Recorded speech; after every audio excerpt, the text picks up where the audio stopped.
Hello दोस्तों, नमस्कार।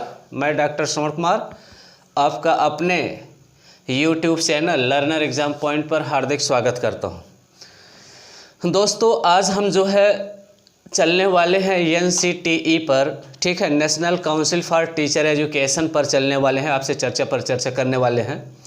हाँ, इधर आपसे हम जुड़ नहीं सके दोस्त, क्योंकि व्यस्तता अधिक है और इसके लिए क्षमा चाहते हैं आपसे।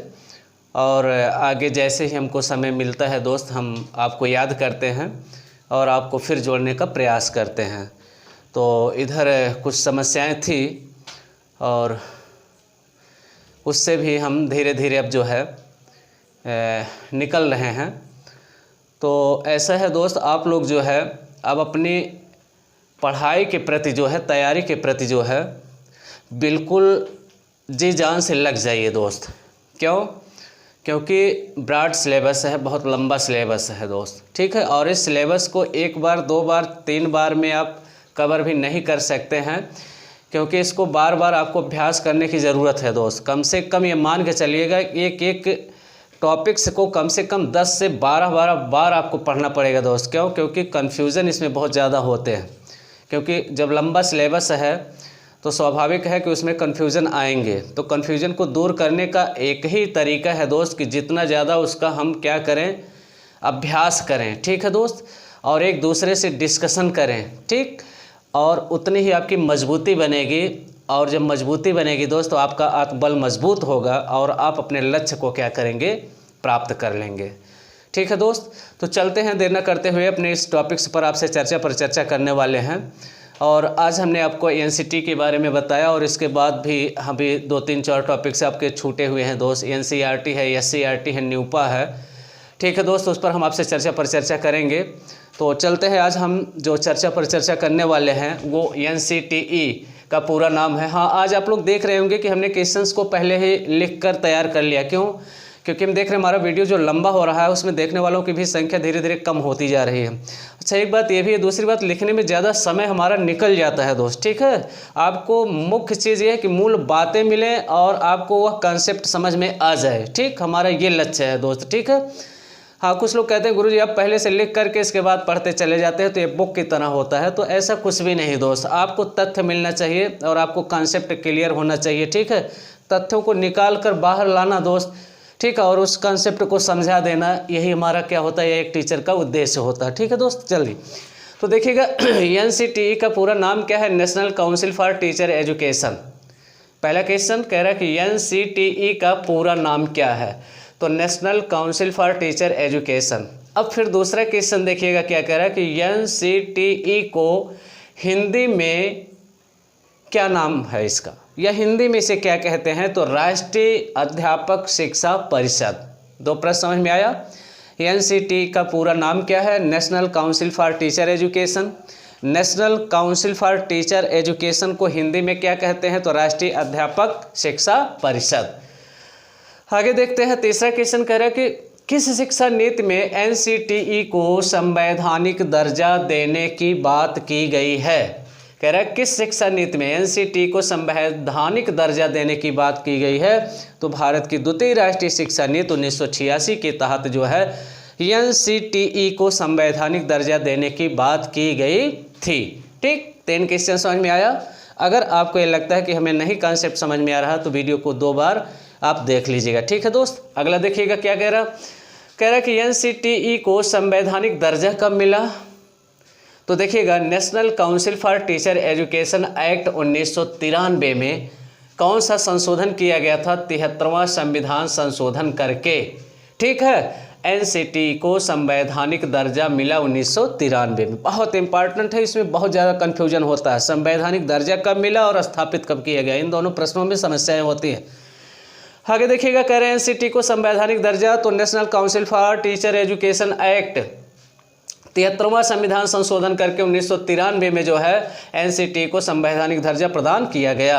अगला देखिएगा, कह रहा है कि NCTE को संस्था के रूप में कब पारित किया गया या स्थापित किया गया, इसलिए देखिएगा क्वेश्चन बहुत महत्वपूर्ण है। NCTE को संस्था के रूप में कब स्थापित किया गया, 17 अगस्त 1995 को। तो NCTE की स्थापना पूछेगा तो 17 अगस्त 1995 पंचानवे पे जाइएगा। और अगर पूछता है संवैधानिक दर्जा कब प्रदान किया गया, तो 73वां संविधान संशोधन 1993 के तहत जो है एनसीटी को संवैधानिक दर्जा प्रदान किया गया था। अगला प्रश्न देखिएगा, कह रहा है कि एनसीटीई का मुख्यालय कहाँ है? National council for teacher education का हेड ऑफिस से पूछ रहा है दोस्त, मुख्यालय पूछ रहा है तो न्यू दिल्ली, कहाँ? नई दिल्ली में स्थित है दोस्त। आगे चलिएगा, कह रहा है कि एनसीटी में पूर्णकालिक अधिकारी कितने होते हैं? Very very very important. NCT में पूर्णकालिक अधिकारी कितने होते हैं? तो 3 होते हैं। कौन कौन होते हैं? पहला होता है अध्यक्ष, दूसरा होता है उपाध्यक्ष और तीसरा होता है सचिव। ध्यान दीजिएगा, ये 3 जो है अस्थायी पद होते हैं। और इसमें देखिएगा कुछ मनोनीत पद होते हैं और कुछ पदेन होते हैं दोस्त। अगर यहाँ पर पूछता है कि एनसीटी में टोटल सदस्यों की संख्या कितनी होती है, तो 3 पूर्णकालिक अधिकारी होते हैं और 52 सदस्य होते हैं। तो 52 + 3 = 55 सदस्य होते हैं किसमें? एनसीटीई में। अगला प्रश्न यहाँ पर देखिएगा, कह रहा है कि एनसीटी में पूर्णकालिक अधिकारी 3 होते हैं। कौन कौन? अध्यक्ष, उपाध्यक्ष, सचिव। कह रहा है कि एनसीटी के अध्यक्ष कौन हैं? तो मोहम्मद अख्तर सिद्दीकी जी है। कौन है? एनसीटीई के अध्यक्ष कौन है? मोहम्मद अख्तर सिद्दीकी जी है। और पूछ रहा है कि यहाँ पर उपाध्यक्ष कौन है? तो उपाध्यक्ष का पद जो है रिक्त है। और एनसीटी के सचिव कौन है? श्रीमती केसांग योंगजोम शेरपा आई। ध्यान दीजिएगा, एनसीटी के सचिव कौन? श्रीमती केसांग यांगजोम शेरपा आई हैं। आगे देखिएगा, एनसीटी में सदस्यों की संख्या कितनी है? अभी हमने बताया कि एनसीटीई में 3 पूर्णकालिक अधिकारी होते हैं और 52 जो सदस्य होते हैं उसमें से कुछ मनोनीत होते हैं, कुछ पदेन होते हैं। तो जो 3 पूर्णकालिक अधिकारी हैं उनका जो कार्यकाल होता है वो 4-4 वर्ष का होता है। ध्यान दीजिएगा। और जो सदस्य होते हैं उनका कार्यकाल 2-2 वर्ष के लिए होता है। तो ठीक, तो सदस्यों की संख्या हमने बताया पूर्णकालिक अधिकारी की 3, कौन कौन? अध्यक्ष, उपाध्यक्ष और सचिव। तो 3 वो जोड़ लीजिएगा और 52 आपके हो जाते हैं कौन? आपके सदस्य। तो 52 3 55 टोटल सदस्यों की संख्या होती है। तो यहाँ पर देखिएगा एनसीटी में सदस्यों की संख्या जो यहाँ पर बताया गया दोस्त, 52 + 3 = 55 सदस्य होते हैं। किसमें? एनसीटीई में। कह रहा है एनसीटीई की क्षेत्रीय समितियां बताइए, कितनी क्षेत्रीय समितियां हैं? एनसीटीई की क्षेत्रीय समितियां 4 हैं दोस्त, मैंने आपको बताया भी था। कौन कौन? भुवनेश्वर, भोपाल, जयपुर और बंगलौर। ध्यान दीजिएगा, 4 जो है एनसीटीई की 4 क्षेत्रीय समितियां हैं। ठीक, अभी आगे इस पर हम चर्चा करेंगे कि उत्तरी क्षेत्रीय समितियां कौन हैं, दक्षिणी क्षेत्रीय समितियां कौन है, पूर्वी क्षेत्रीय समितियां कौन है, पश्चिमी क्षेत्रीय समितियां कौन है, इस पर भी हम आगे चर्चा करने वाले हैं। लेकिन यहाँ पर ये समझिए कि एनसीटीई की कितनी क्षेत्रीय समितियां हैं? तो 4 क्षेत्रीय समितियां हैं। 4 क्षेत्रीय समितियां में कौन कौन से हैं? पहला देखिएगा, भोपाल है, भुवनेश्वर है, जयपुर है और आपका क्या है? बंगलौर। ये 4 जो है एनसीटी की क्या है? क्षेत्रीय समितियां हैं। आगे देखिएगा, फिर यहाँ पर क्या पूछ रहा है? कह रहा है कि एनसीटी के अध्यक्ष, उपाध्यक्ष एवं सचिव का कार्यकाल बताइए। अभी मैंने बताया कि ये जो है पूर्णकालिक अधिकारी होते हैं। तो एनसीटी के अध्यक्ष, उपाध्यक्ष एवं सचिव का कार्यकाल 4-4 वर्ष के लिए होता है। अगला प्रश्न देखिए, एनसीटी में कितने सदस्य पदेन एवं मनोनीत होते हैं? तो 52 सदस्य जो होते हैं यहाँ पर देखिएगा पदेन और मनोनीत होते हैं। 3 पूर्णकालिक अधिकारी होते हैं। अगला प्रश्न कह रहा है कि एनसीटी के प्रथम अध्यक्ष बताओ। व्योमेश चंद्र बनर्जी। एनसीटी के प्रथम अध्यक्ष कौन थे? तो ध्यान दीजिएगा, व्योमेश चंद्र बनर्जी थे, जो कि एनसीटी के प्रथम क्या थे? अध्यक्ष थे। एनसीटी का गठन कब किया गया? देखिए यहाँ पर गठन पूछ लिया है। एनसीटी का गठन कब किया गया? तो 17 अगस्त 1995 को किया गया। कहाँ किया गया था? न्यू दिल्ली में किया गया था दोस्त। एनसीटी के पदेन सदस्य कौन कौन होते हैं? ये बहुत इंपॉर्टेंट है। एनसीटी के जो पदेन अध्यक्ष हैं वो कौन कौन से हैं, इसको थोड़ा सा देखिएगा। तो एनसीटी के जो पदेन अध्यक्ष हैं दोस्त, इसको देखिएगा, यूजीसी का अध्यक्ष होता है।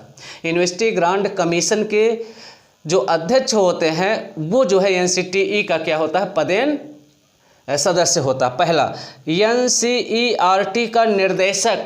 ध्यान दीजिएगा, एनसीईआरटी का निर्देशक ये जो है एनसीटी के पदेन सदस्य होते हैं। और अगला देखेंगे आप, योजना आयोग का परामर्शदाता।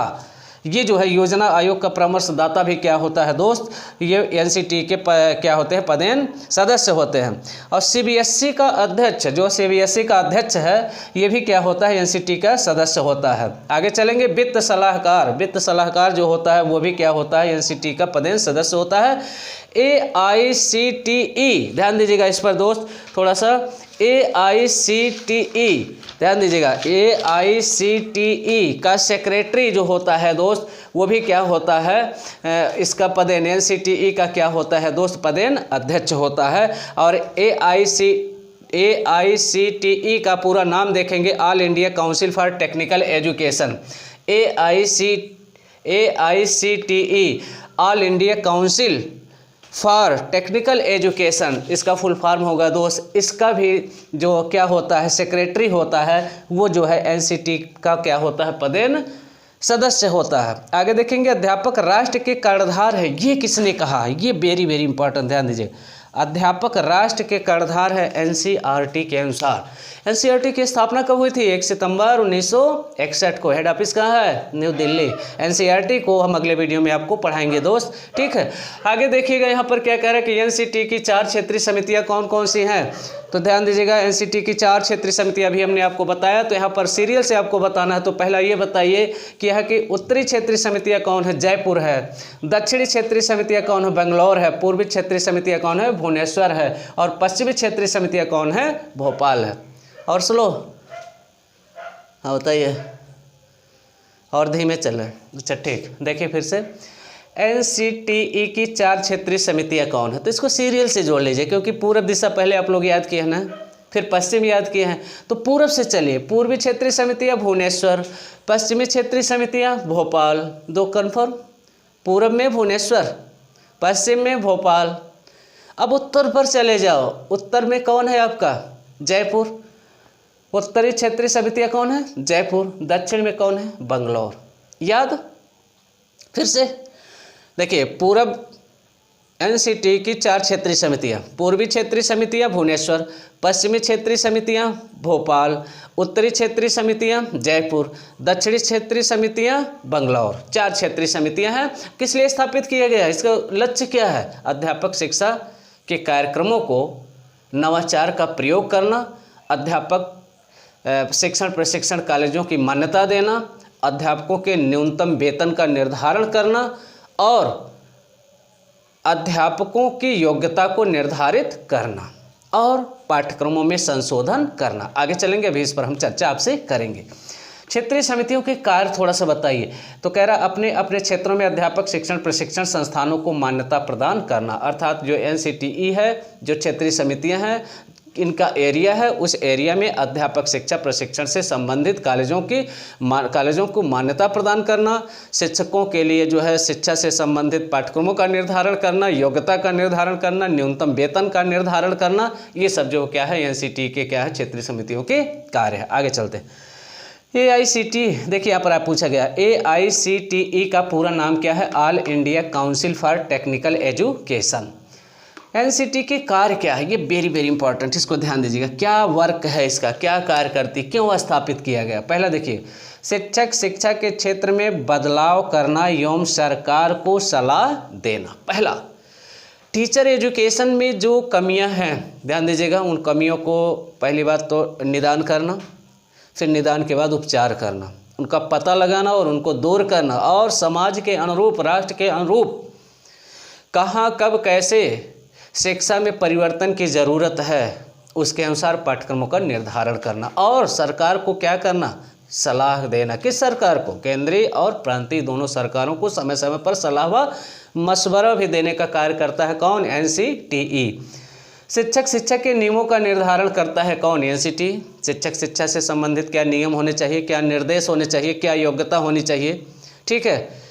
आगे चलते हैं, फिर क्या कह रहा है कि अध्यापकों के लिए पाठ्यक्रमों का निर्धारण करना, टीचर एजुकेशन में कौन कौन से पाठ्यक्रम लाया जाए, कैसे स्किल को डेवलप किया जाए, ठीक है, कौन कौन से स्किल का विकास किया जाए, ठीक, ये सारी चीज़ें जो है एनसीटीई तय करती है। अध्यापकों के लिए पाठ्यक्रमों का निर्धारण, बीएड के पाठ्यक्रमों में बदलाव करना। दोस्त, ये जो बीएड के पाठ्यक्रम चलते हैं, वो पाठ्यक्रमों में देश काल परिस्थिति समय के अनुसार समय समय पर संशोधन करना पड़ता है। ठीक है, उन संशोधन का कार्य भी कौन करती है? तो आपका ये NCTE करती है। आगे क्या कह रहा? शिक्षक शिक्षा में नवाचार का बढ़ावा देना। तो ध्यान दीजिएगा दोस्त, देख रहे हैं आज हमारी शिक्षा प्रणाली में जो है, हमारे शिक्षा प्रणाली में आप देखेंगे तो एक प्रकार से साइंस और टेक्नोलॉजी का बोलबाला रहा है, जिसमें आप देखेंगे आपका सारे दृश्य साधन, श्रव्य दृश्य साधन मुख्य रूप से 3 साधन हैं। और आप उसमें चलेंगे शैक्षिक तकनीकी के, तो प्रणाली आप देखेंगे उसमें 3 जो हमारी शैक्षिक तकनीकी की प्रणाली हैं, कठोर उपागम, मृदुल उपागम और प्रणाली उपागम। इन 3 उपागमों का कैसे, कहाँ, कब, कैसे प्रयोग करना है दोस्त। ठीक है, ठीक, इन सब का भी जानकारी प्रदान करता है या उनके बारे में भी प्रशिक्षण देने का कार्य करता है कौन? NCTE। तो ध्यान दीजिएगा, शिक्षक शिक्षा में नवाचार को बढ़ावा देना, अर्थात जो पुरानी परंपरा थी दोस्त, रटाने की जो परंपरा थी उसको हटाना और सूझ शक्ति कैसे विकसित किया जाए। अर्थात क्योंकि हमारी जो शिक्षा प्रणाली है वो अब देखिए प्रत्येक देश जो है वो एक दूसरे देश से जुड़े हुए हैं। ठीक है दोस्त, क्योंकि इंटरनेट का युग आ गया है दोस्त, युग आ गया है। और देखेंगे तो प्रत्येक देश की जो शिक्षा प्रणाली है वो एक दूसरे देश की शिक्षा प्रणाली को क्या करती है? वो प्रभावित करती है। और यूनिवर्सल आप देखेंगे आज का जो युग है दोस्त सार्वभौमिक हो गया है, क्योंकि हर देश की घटना एक दूसरे देश की घटना को प्रभावित करती है। तो ऐसे शिक्षा भी, एक देश की शिक्षा जो है दूसरे देश की शिक्षा को प्रभावित करती है। तो टेक्निकल एजुकेशन जो है दोस्त, ये देखेंगे तो पाश्चात्य देशों में बहुत तीव्र गति से फैला, अमेरिका, ब्रिटेन, रूस, जापान में देखेंगे बहुत तीव्र गति से फैला, और वहाँ से होते हुए जो है भारत में भी इस शिक्षा को बढ़ावा दिया जा रहा है। आज उसी की देन है दोस्त, जो हमारे यहाँ कंप्यूटर से लेकर के इंटरनेट का और इस सब का प्रयोग किया जा रहा है। ठीक है दोस्त, किसकी देन है? तो शिक्षा में नवाचार की देन है। आगे क्या कह रहे हैं? अध्यापकों की योग्यता का न्यूनतम वेतन निर्धारण करना और जो है उनकी योग्यता निर्धारण करना। एक टीचर बनने के लिए क्या क्या योग्यताएं होनी चाहिए और उन योग्यताओं के साथ साथ उनका मिनिमम वेतन कितना होना चाहिए, इसका भी निर्धारण कौन करती है? NCTE करती है। और देखिएगा शोध कार्य पर बल देना, रिसर्च करने पर बल देना दोस्त, नवीन खोज करना, समाज के अनुरूप जो समाज को एक प्रकार से हेल्प करे, उपयोगिता साबित कर दे दोस्त, वो शोध करो आप। ठीक है, जिससे हमारा राष्ट्र क्या हो, आगे की दिशा में बढ़े दोस्त। ठीक है, और क्या UGC को सलाह देना और केंद्र और प्रांतीय सरकार को क्या देना है दोस्त? सलाह देना। तो जैसा भी होगा दोस्त आप लोग कमेंट के माध्यम से बताएंगे। अगर आप लोगों को ऐसा पसंद आ रहा है तो ऐसा ही दिया जाए, क्योंकि उसमें लिखने में ज़्यादा समय लगता है और तथ्य आपको ज़्यादा नहीं मिल पाते हैं दोस्त। ठीक, नमस्कार दोस्त।